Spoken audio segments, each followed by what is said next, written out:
In this section, we're going to talk about labor and motivation. And there's a little story that two men are playing golf, and as one of them is about to swing his club and hit the ball, they see a funeral procession passing by. So the guy puts his club down, he turns around to look at the procession, he takes his hat off, he puts it on his chest, and he kind of watch as the funeral procession goes until they disappear over the corner. The moment they disappear, he picks his club back, hits the ball. His friends looks at him and he says, you know, I'm really impressed, I'm so touched and moved. We're in the middle of a golf game and you all of a sudden saw this funeral, you stopped everything, you showed your respect for the funeral and for the dead. This is incredibly moving and touching. And the guy looks at him and says, well, you know, after all, we were married for 30 years. What is the issue with motivation and labor? The reality is that when we think about it in a naive way, we have a very simple equation for what gets people to work. We think that it's all about money, and money is the key to labor and motivation. More money leads to higher amount of work, less money leads to less. The wonderful thing about human nature is that we have all kinds of drivers that actually can change our motivation, and that's what we're going to focus about. We're going to look at the role of things like feeling of completion and feeling of connection, camaraderie, goals, all kinds of things that basically change human motivation. And the hope is that by the end of this section, we will have a better grasp about the whole range of things that can motivate people, and perhaps even more important, about the things that we need to do to get people not to be unmotivated and unhappy with the workplace.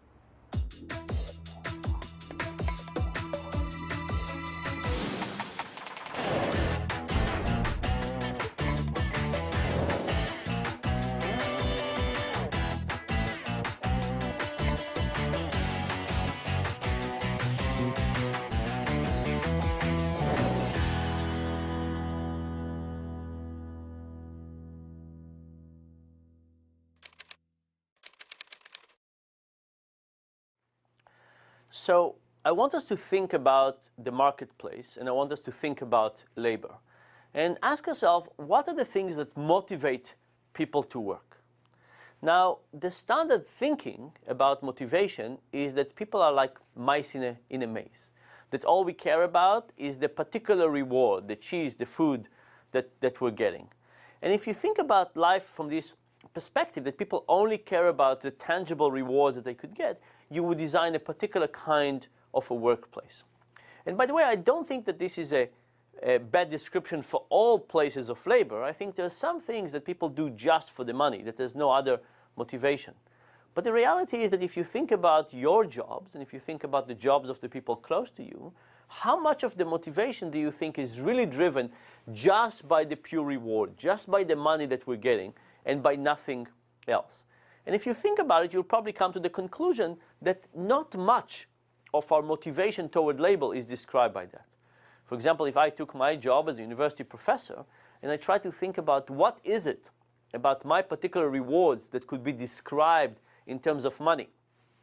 Imagine we wrote an equation and we wrote all the possible things that could motivate people. And they could include things like pride, and it could include things like reputation and a sense of purpose and meaning and camaraderie and feeling that you're doing something for the world and so on, and money as well. How much of the total description could be attributed to money? Is money just one element? You know, some people think of it as the only element. But I would like to talk about the fact that there are many other elements, and those other elements are often incredibly important to understanding total motivation. So let's take a step back. And let's think about something as simple as mountain climbing. George Lowenstein has a beautiful description of this. When you look at mountain climbing, you look at professional mountain climbers who climb all kinds of difficult peaks, and you read their books, what do you think you get from those books? Do you get moments of elation and happiness? They describe, are they about to sing and dance and tell jokes as they go up the mountains? No, it seems like it's pure misery. Every moment there are frostbite, it's difficult to breathe, it's tough, it's painful. You don't read these books and get a sense that these are people having fun. You would get a sense that they would be better off sitting on a beach somewhere drinking mojitos. But nevertheless, they do it. And not only they do it, by the moment they get up, they go down again. And when they come back, it's not as if they said, this was the biggest mistake of my life. They say, no, I want to do this again. By the way, I climbed when I was young. I climbed a mountain in the Himalayas called the Annapurna.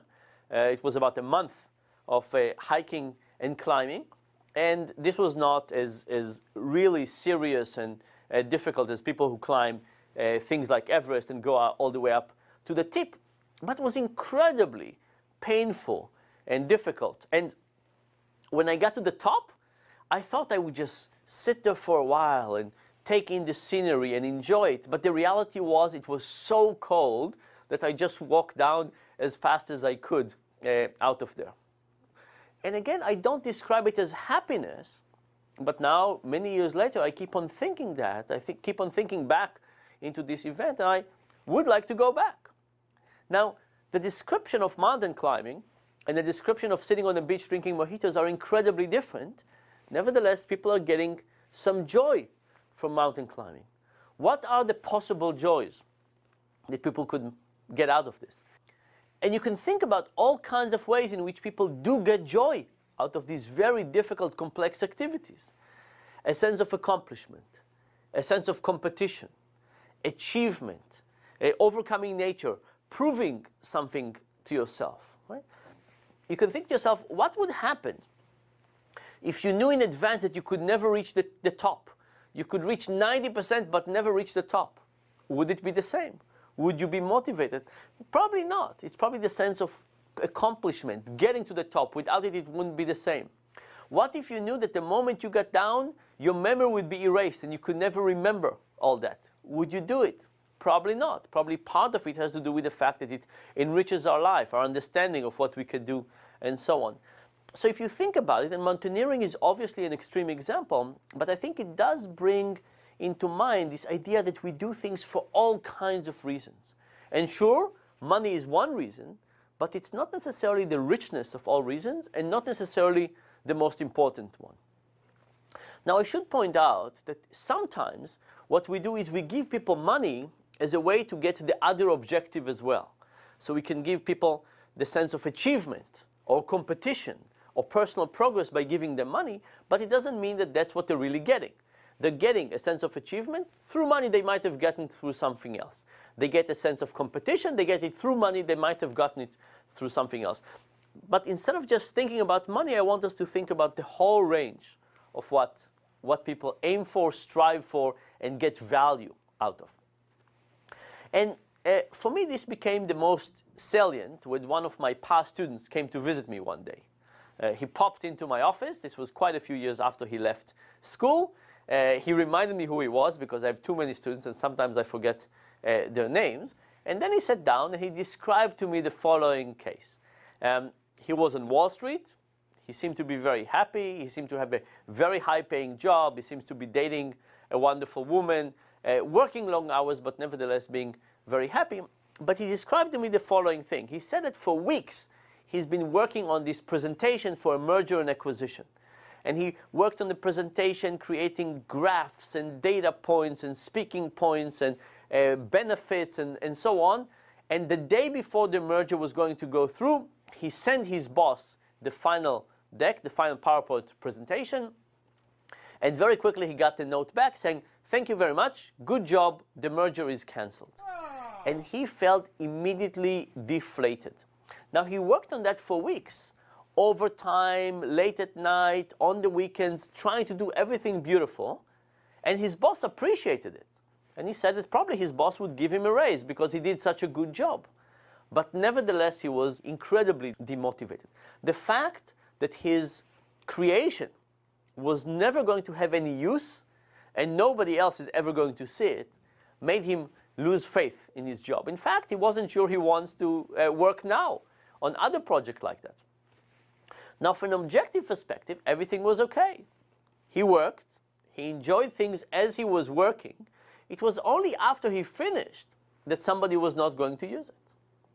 I had another friend who told me a similar story. Her name was Devra, still is Devra, and she worked as an editor in one of the university presses. And she got this book in history that she really loved and thought was a great book, and she actually worked very hard to improve it. She was a fantastic editor. She gave me some comments on one of my books too. She worked really well on that book. She felt that the book started by being good and she made it even better. She was very proud of her job. And when they handed the final manuscript out, the publishing house, the university publishing house, decided not to publish this manuscript. She got paid. Her boss appreciated her job, her work. She enjoyed it while she was doing. She felt she was contributing. But nevertheless, because this was not going to see the light of day, all of a sudden, it had no meaning. And I can think to myself as a university professor, right? What happens when we write things that nobody read? You can think to yourself, what would happen if you wrote a blog post that you knew nobody would read, or you wrote a paper that nobody would read? What is it about the joy of work that depends on something else happening with this outcome of this work? And this, of course, is the issue of meaning. It's the issue that when we have something, it's not just the creation of that thing that is important, it's the meaning that it stands for. And if it has a meaning, we can be much more motivated toward it. And if it doesn't, it kind of goes away. So the way we decide to start looking at this is to get people to build Legos. In our particular case, Bionicles. Bionicles are little Lego robots that you can create. They're kind of cute. They're kind of interesting. Don't take too long to build. And we ask people to come and build them for money. And the way we had it done is in a few different conditions. In one condition, we asked people to build one. And we said, if you build this one, we'll pay you $3. Would you like to do it? People said yes. They built it up. They finished it. Then we said, would you like to build another one for $2.70? And if they said yes, we gave them another one. And we took the first one that they built and put it under the table in a box. And we told them that when the experiment is going to be over, we're going to take all the ones that they're going to be building today. We're going to take them into pieces, put them back into the boxes for the next participant.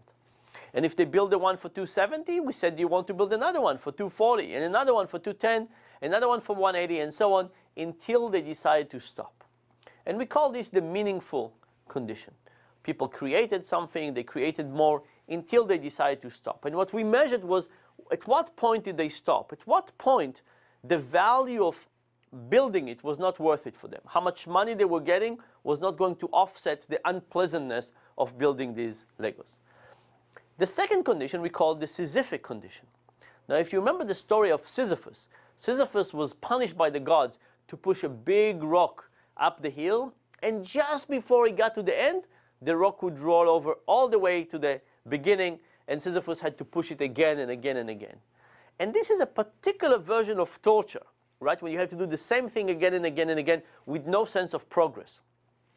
You could imagine what would happen if you pushed a rock up the hill, and at the end, it would come to the bottom of another hill, and another hill, another hill, another hill. Then you would feel some progress. But the fact that it's the same hill over and over and over is kind of the, at least in the perception, it's the ultimate way of demotivating people. Actually, if you look at prison movies, often that's what the guards do to prisoners. They get them to dig a hole, and then they get them to put the soil back into the hole, and they get them to dig it again, or they get them to move rocks from one side of the yard to another side of the yard and back, and so forth. There's something about the uselessness of work when you just repeat something and destroy it that seems to be crucial. So in the Sisyphic condition, we started in the same way. We gave people a Lego robot, and we said, would you like to build this for $3? If they said yes, they built it. And when they finished, we said, would you like to build another one for $2.70? And if they said yes, we gave them the next one. But as they were building the next one, we took the first one apart already, put it back in the pieces into the box. And if they wanted to build a third one for $2.40 this time, we basically gave them back the first one they built. So in reality, they built the same two Bionicles. They would build and it would break, and they would build and we would break, and so on. And this is the Sisyphic condition because of this endless cycle of building and breaking. So the first thing we found out is that people build many more Bionicles in the meaningful condition than the Sisyphic condition. And this is something that people basically understand. We all basically understand that this meaningful condition is much more important than the Sisyphic condition. People attribute more meaning. They enjoy it more. You need to pay people less money, right? If you think about it, people get paid less and less and less and less and less. And if they continue more in the meaningful condition, it means you need less money to offset people. In the Sisyphic condition, the task was not as fun, and therefore they only worked when they got paid more. We did another version of this experiment that we called the consultant experiment. And we described to people the experiment, basically as I'm doing now, and we asked them to predict how much people would work in the meaningful condition and how much they would work in the Sisyphic condition. We said imagine two factories. In one of them people work like the meaningful condition, another one they work like a Sisyphic condition. By the way, we never use these names, the Sisyphic and meaningful, but we describe those two conditions. And we say, how much effort, how much motivation, how much output do you think there will be in both factories?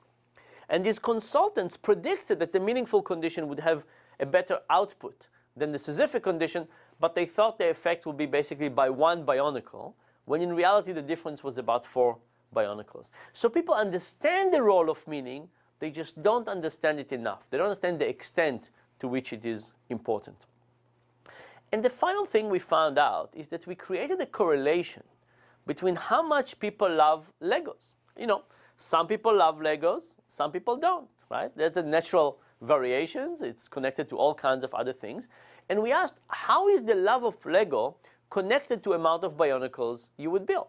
And you would expect that people who love Legos, who get more internal joy from Legos, would build more Legos even if they got paid less. And people who don't like Legos that much would only work when they get paid more money, and when they get paid a little less, they would stop. So we expect a positive correlation between love of Lego and the amount of bionicles.